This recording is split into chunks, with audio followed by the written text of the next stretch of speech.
If you opened a boy's closet in 1955, you'd find something most kids today have never held.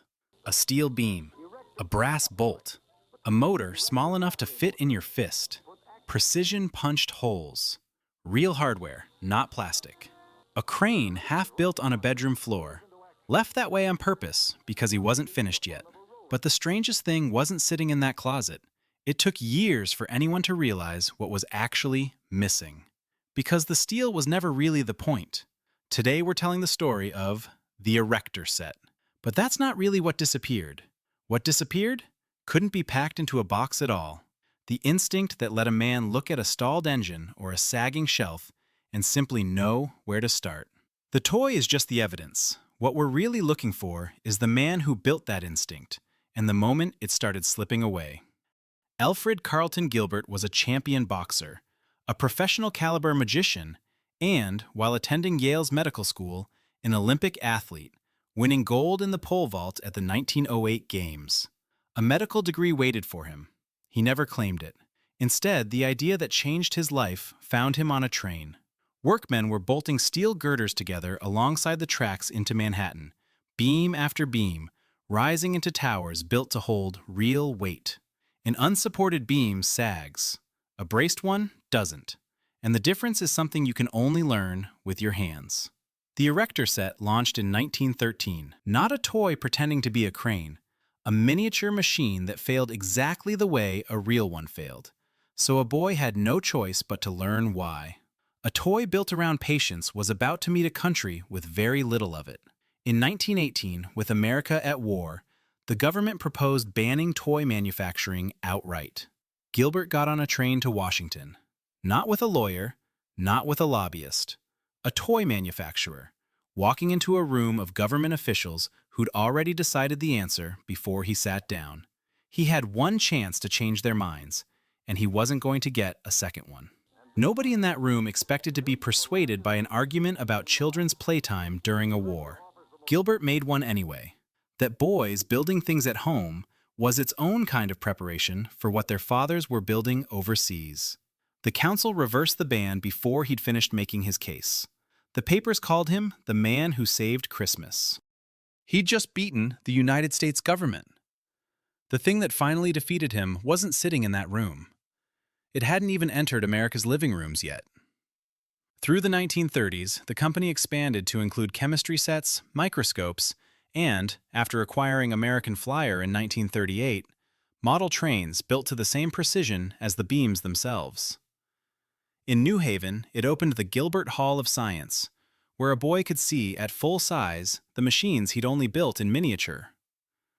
Then a hospital had a patient who was about to die on the table. The surgeons needed a machine to bypass the heart during surgery, and that machine didn't exist yet. Not in that hospital. Not anywhere they could reach in time. Two men at the Yale School of Medicine, Dr. William Glenn and a student named William Sewell, had no lab budget for this, no manufacturer on call, and no time to wait for one. What they did next isn't in any surgical textbook. They walked 2 blocks to a department store and came back with a toy. Using its girders, its gears, its motor, they built what became the precursor to the modern heart-lung bypass machine, and kept a dog alive on it for over an hour during the trial run.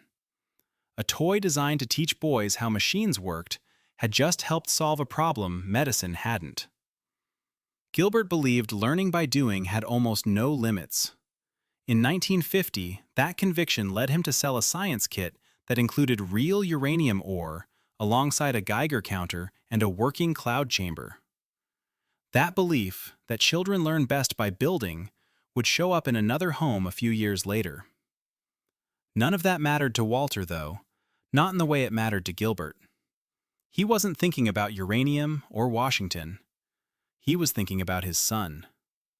In 1952, he gave 8-year-old Danny a number 8.5 set for Christmas, the one with the working motor, and the two of them spent 4 Saturdays building the crane pictured on the box. Walter let him get a joint wrong, let him sit with why it sagged, and only stepped in when Danny finally asked. Walter had lost his father as a boy. Nobody had ever sat beside him while he struggled. What he was building that Christmas wasn't a crane. You'd assume a man who'd already out-argued the federal government could handle an advertising problem. The company tried, twice, buying time on children's television, betting the same machine now selling cheaper toys could sell this one too. Both campaigns landed flat. Gilbert had walked into a room of skeptical government officials and changed their minds in person.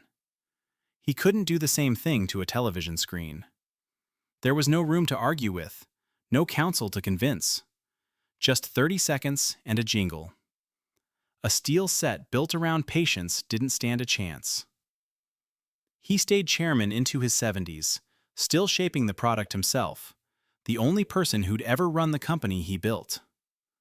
When he died in January 1961, nobody in that building yet understood what his absence would actually cost them. It would take 6 more years to find out, because the real threat hadn't gone away. It had only gotten stronger. Mattel had figured out something Gilbert's failed campaigns never cracked. You didn't need the best toy on the shelf. You needed the toy that showed up in a child's living room every single afternoon, whether the child asked for it or not. You'd expect a company like this to fail, because the toy got old, because kids moved on to something better made. Walk through what was actually happening on the shelves in 1966, and that's not what you'd find. The Erector Set hadn't changed. The steel was still real.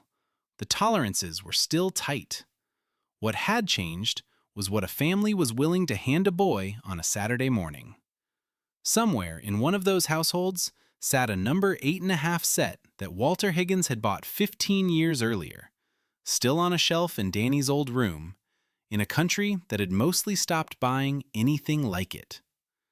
In 1967, the A.C. Gilbert Company filed for bankruptcy, not because it stopped building the toy right, but because fewer and fewer people still wanted a toy that made a boy work for it. Everything it built, including the name itself, got sold off to owners who'd never once watched steel towers rise outside a train window. That should have been the end of it. It wasn't. In the late 1990s, a Disney Imagineer named Mark Sumner had a problem no software could solve fast enough. Lifting 3 rows of hang glider-style seats into the air at once for a new ride called Soarin' over California. He didn't reach for a computer model. What he actually reached for was something sitting in a box in his own garage. He built a working prototype of the lift system on his living room floor, the same way a boy might have built a crane in 1952, the same way Danny once had with his father watching. Walter never could have imagined those Saturday afternoons would end up inside a Disney ride. That toy proved the mechanics worked. The ride got greenlit. The company that made it had been gone for 30 years. The instinct it built had not. So what actually disappeared? Not the steel. Boys who grew up with real Erector sets weren't born understanding torque and load-bearing weight. They were handed something that demanded they learn it, one Saturday at a time, until the learning stopped feeling like effort and started feeling like instinct. Walter didn't need Danny to become an engineer. He needed him to know what it felt like to get something wrong, stay with it, and get it right anyway. The instinct didn't disappear. The opportunity to build it did. If you ever built something out of one, a crane, a Ferris wheel, a bridge that held weight, and you remember the exact moment it worked, tell us what you built in the comments. Gilbert spent everything he had trying to out-advertise men who understood television better than he ever would, and lost. A few decades later, a different American company faced that exact fight. And instead of losing it, the people who built the thing bought their name back and won. That's the next video, and it'll show you what it takes to save something everyone else had given up for dead. That's what we do here at The Forgotten Gentleman. We revisit the world you grew up in and uncover what history quietly left in the background.